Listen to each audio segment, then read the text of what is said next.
BN Banswara news channel पर आज फिर डॉक्टर नरेश पटेल और भरत जोशी जी, आपका स्वागत है। नमस्कार साथियों। तो शुरुआत करें, हम आपसे सवाल होगी। बिल्कुल। तो SC ST के आरक्षण में सब कैटेगरी बना सकेंगे राज्य, SC के 7 जजों के फैसले का क्या मतलब है? अभी ये जो फैसला आया है जिसमें सुप्रीम कोर्ट की 7 सदस्यीय खंडपीठ ने 7 सदस्य जो बेंच थी उसने ये फैसला दिया कि ST SC में एक तो सब क्लासिफिकेशन होना चाहिए और दूसरा फैसला ये था उसके अंदर कि क्रिमिनल वाली भी व्यवस्था हो जो OBC में है। इस तरह का ये फैसला इन्होंने दिया है। मुख्य फैसला ये है और इसको लागू करना जरूर राज्यों के ऊपर इन्होंने छोड़ दिया है। और जो मैं समझता हूँ सब क्लासिफिकेशन जो है, सब कैटेगराइजेशन तो होना चाहिए, क्योंकि ST में ही आप देखेंगे तो बहुत सारी ऐसी जातियां हैं जो आज तक मुख्य धारा में नहीं आई। जैसे उदाहरण के तौर पे देखें तो दक्षिण राजस्थान का एक भी आदिवासी राज्य सेवा में नहीं जा पाता है।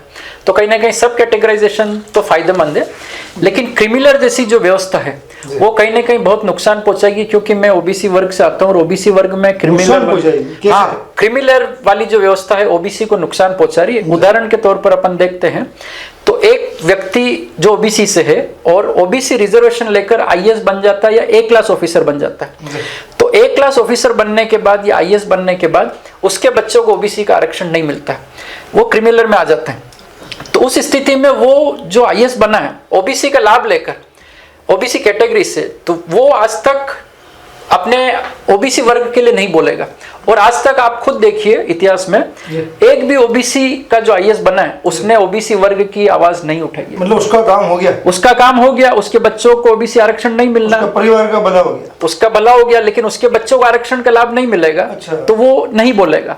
तो ST में भी अगर किसी ST में अगर कोई IAS बन गया ST रिजर्वेशन लेकर, तो उसमें क्रिमिनल लागू कर दिया गया, तो वो लोग भी नहीं बोलेंगे, ST रिजर्वेशन को खत्म कराना चाहेंगे फिर।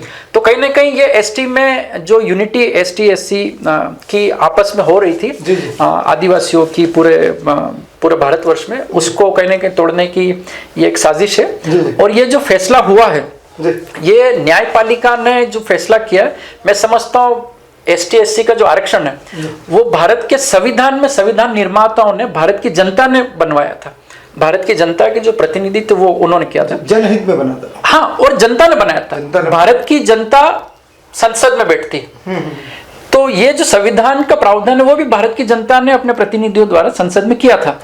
तो मैं समझता हूँ ये जो क्रिमिनल वाली व्यवस्था है, सब कैटेगराइजेशन व्यवस्था है, ये सभी संसद के हाथ में होनी चाहिए। न्यायपालिका को इसमें कोई टिप्पणी करने की या फैसला लेने का हक नहीं होता है।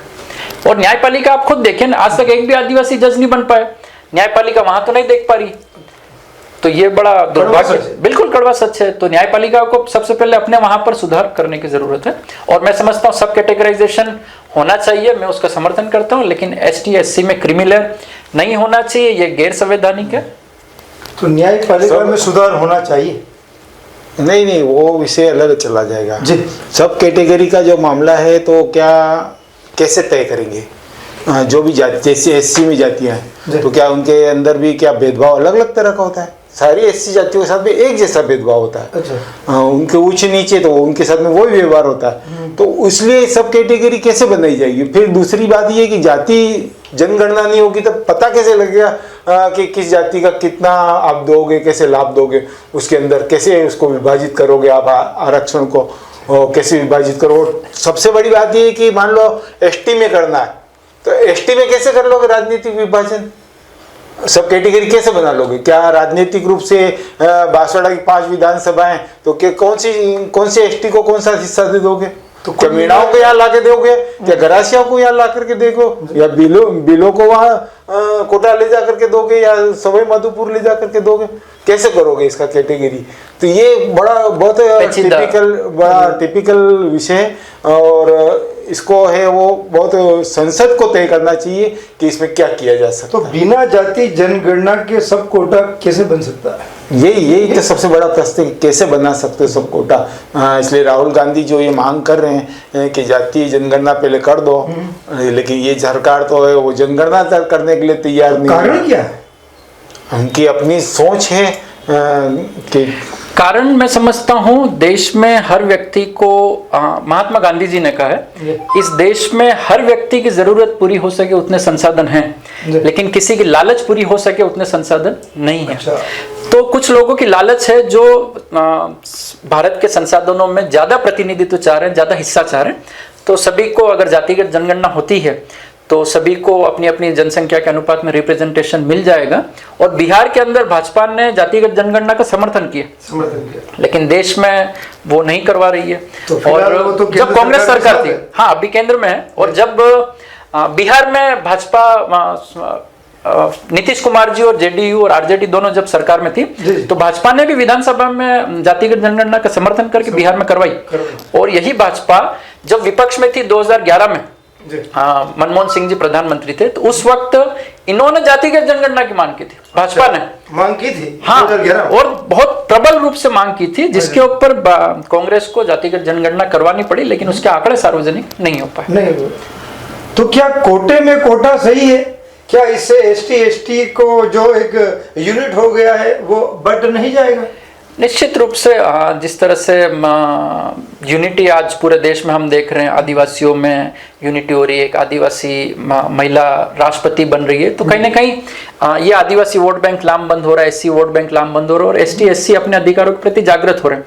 तो इस यूनिटी को इस फैसले से मेरे ख्याल से बड़ा आघात पहुंचेगा। तो कहीं ना कहीं एसटी एससी यूनिटी टूटेगी इससे। सब कैटेगरी क्या समानता के सिद्धांत का उल्लंघन नहीं है?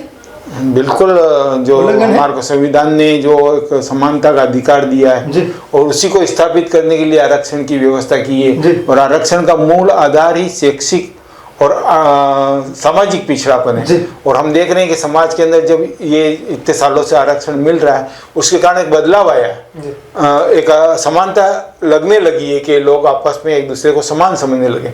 लेकिन अगर इसको सब कैटेगरी करेंगे तो एक दो वर्ग हो जाएंगे, उसके अंदर एक उच्च वर्ग हो जाएगा, फिर उस जाति के अंदर ही दो वर्ग हो जाएंगे। एक उच्च वर्ग हो जाएगा, एक नीचा वर्ग हो जाएगा, वो भी आपस में संघर्ष चालू हो जाएगा। और जबकि आधार ही नहीं है, सब कैटेगरी करने का कोई आधार ही नहीं है, तो कैसे सब कैटेगरी करोगे इसके अंदर? इसका मतलब ये है कि आर्थिक आधार चुनोगे आप और तो सब आरक्षण का मतलब ही खत्म हो जाएगा। आपको सुप्रीम कोर्ट की इस फैसले में एक जज थी, जस्टिस बेला, उनका ऑब्जर्वेशन भी हमें देखना होगा। उन्होंने ये कहा कि अगर सब कैटेगराइजेशन जैसी कोई व्यवस्था होती तो संविधान में हो जाती। उन्होंने नहीं किया, इसका मतलब सब कैटेगराइजेशन नहीं करना चाहती थी संविधान निर्माता लोग। तो कहीं ना कहीं बड़ा पेचीदा विषय है सब कैटेगराइजेशन भी, और क्रिमिनल तो बिल्कुल भी उचित नहीं है। ये बिल्कुल ही आरक्षण की मूल भावना को ही खत्म कर देगा। तो क्या आरक्षण एक ही पीढ़ी को मिले, दूसरे को ना मिले, क्या ये सही है? इसके बारे में सोचा जाना चाहिए। यही प्रश्न है कि एक बार एक को मिल गया तो दूसरी बार उसके परिवार को मिले नहीं मिले। लेकिन दिक्कत ये है कि क्या एक बार जिसको मिल गया क्या उसका सामाजिक स्तर बदलाव आ गया क्या उसको क्या शैक्षणिक रूप से उसके अंदर बदलाव है, या उसके साथ में भेदभाव और वो खत्म हो गया क्या? तो ये जब चीजें खत्म नहीं हुई है तो इसका मतलब ये है कि आरक्षण है वो लंबे समय तक, जब तक कि बिल्कुल समाज एक जैसा नहीं हो जाए तब तक चलना चाहिए। उसमें फिर सब कैटेगरी नहीं करनी चाहिए, आर्थिक आधार बना करके। और क्या करेंगे उसके अंदर, जैसे EWS में 8 लाख का बना रखा कि इससे नीचे वालों को मिलेगा, तो उसमें भी यही करेंगे वो। तो यही करेंगे तो फिर तो आधार है वो आर्थिक हो जाएगा सारा। और जब ये आधार हो जाएगा तो सारी आरक्षण व्यवस्था ही पूरी बदल डालेंगे। मतलब आंकड़ों का फिर बदल होगा। हाँ, पूरी व्यवस्था बदल देंगे आरक्षण की। तो सुप्रीम कोर्ट का डिसीजन है इसलिए ज्यादा उसके ऊपर कमेंट्स नहीं कर सकते, लेकिन फिर भी अब जब हो गया डिसीजन तो उसके ऊपर समीक्षा तो की जा सकती है कि क्या होगा। आप दोनों का बहुत बहुत धन्यवाद। नमस्कार। जय हिंद, जय भारत। जय Bharat. BN Banswara news channel को सब्सक्राइब कर लाइक और शेयर भी करते रहें। साथ ही हमारे Facebook page, Twitter, Instagram, Telegram, WhatsApp news channel को फॉलो करें।